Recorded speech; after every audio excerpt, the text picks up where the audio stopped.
Radio Raheem with the alien. You know this man, the middleweight legend, Bernard Hopkins. We saw a heck of a middleweight fight tonight. I know that had to be reminiscent for you. You're still in the sport, man. When you saw this fight unfolding, talk to me about just how it broke down in your mind.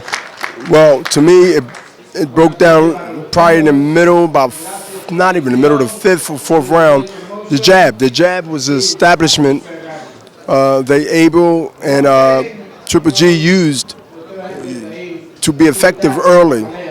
And David Lemieux couldn't get past that jab to save his life. And I think accumulation of that, and then of course you start seeing the body shots come, and now it just came in a matter of time. And then yes, it was a late hit after the round, but by no means it was an hit of intention. And I sat back and watched, and I seen everything, and I seen Triple G basically use his reach, use his jab to set up body shots, right hands, and eventually it takes a toll on a guy that is really loosey-goosey a little bit on his defense. It was just a time of win. You know, when the fight was stopped, we saw Lemieux protest. He protested in the post-fight interview. Sitting there, did you feel like it was time to stop that fight? Not right now, not right then. I think as the round went on, if I'd have seen something more straightforward punches and he couldn't get out of the way, because I seen fruit spurts when Triple G was trying to finish or open up, and Lemieux sort of fight him off him and got some rounds in, and sort of had Triple G doing a little dance, not noticeable to the regular naked eye, but you know, just a little stood back and got a little bit of froze a little bit, and then he picked back up what he was doing. I think that if it went another round or two, it wouldn't have been a crime, but you never know. Those 1 or 2 rounds could have been devastating even more for David Lemieux. So I don't have no problem with the stoppage.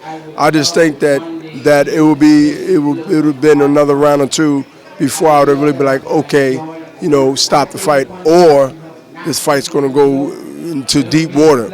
Now, you've obviously dominated the middleweight division. Triple G you've got to say, is dominating the middleweight division now. Absolutely. Who's the greatest challenger to him? The fans are looking for Canelo Alvarez. How does that matchup unfold in your mind? Well, I like. Listen, the winner of Cotto and the winner of Canelo, that have to take place. They haven't took place yet, but it will in November. Obviously, I'm biased extremely because I want Canelo to win, and I believe he will win. How he wins is the big question mark. But I believe that's a fight that everybody want to see who wins and who comes into the last 2 fighters in the ring to fight for not only the best, but to start their legacy from there. So whether it's Canelo, whether it's Cotto, could be either one. It's going to be a great fight, and when it comes in 2016, looking forward to a great year of boxing. A lot of people were surprised to see Triple G work the jab the way he did. I mean, we have to call it a boxing match. Like, this guy, he wasn't just a slugger. He went in there and boxed, even showed a little footwork. What weapons does Alvarez have if Triple G can box and slug? Well, I see more of using a jab effectively, straight up and down, more than boxing. To me, boxing is accumulation of feet and hand, or hand and feet. Moving, slipping, counter-punching. Triple G used the jab, and he used his reach and his angles to churn Lemieux when he needed him, and also make him fight him off him. That's what Triple G did effectively. To me, when you look at a boxer who can box and punch and also pull you in to something that you will regret running into, it's a guy like Andre Ward, who can box, punch you, stand in front of you, and make you miss, but he's not running. These are the talents and the guys that very few have to be able to offset a guy like Triple G, a guy like Sergey, they're there. You don't have to find them. There's no unnecessarily movement, if movement at all. Why should you have to move if you're not getting hit? And so you must make those guys move and also disarm them. And disarming them is not having a shootout. You have to be a sniper when it's appropriate. You have to be this when it's appropriate. And you know what? And sometimes you might have to frustrate some of the gunslingers who's coming to destroy and hunt you down. Lastly, the pound for pound list is always a debate in boxing. After this, a lot of people were tweeting Triple G is #1. He's the best out right now, pound for pound. But we had a guy named Chocolatito Gonzalez on the card tonight that put on a heck of a show. Where would you place? Who would you place at #1? Is #1, man. Triple G's in the top 3. But let me tell you something. What I seen from bantamweight, lightweight, not lightweight, bantamweight, but this guy, the combinations and the poise. And he fought a guy that's like, it's not an easy catch. And he took his time. He caught punches. I seen a rebirth of the ghost of Alexis Arguello, a guy that keeps his hands up, to stay focused, to continue to put mental pressure on a guy. Triple G does the same thing.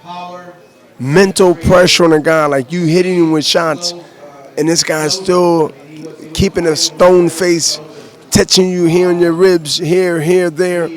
After a while, if you ain't strong and ain't defending that, if you're not strong mentally and spiritually and defending that, you start questioning why you're there.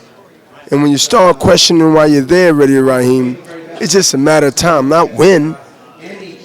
It's what time it is going to be, what round. And that's what I witnessed, I believe you witnessed, and then that happened. So you ain't see me jumping up, and I wouldn't when the fight was stopped, because at the end of the day, David Lemieux put on a gallant performance and gave all that he could give in his talent, IQ, and all other stuff. I'm really interested in seeing how he takes that defeat and still being young enough, not a spring chicken, but young enough to be able to bounce back and be better as time goes on, because he's still marketable. He still is a well-known, loved Canadian. And you know what? To go 8-9 rounds with Triple G, there's no rewards for how many scars you got, but he don't look that bad. He's not ready for pictures, but he's not beat up to the point where, it was a situation of mercy call. Thank you, Bernard Hopkins. I always appreciate the time. I'll see you in a few weeks in Las Vegas for Cotto. Las Vegas, brother. Yes, Las Vegas. Canelo. Radio Raheem with the alien, Bernard Hopkins. Thank you.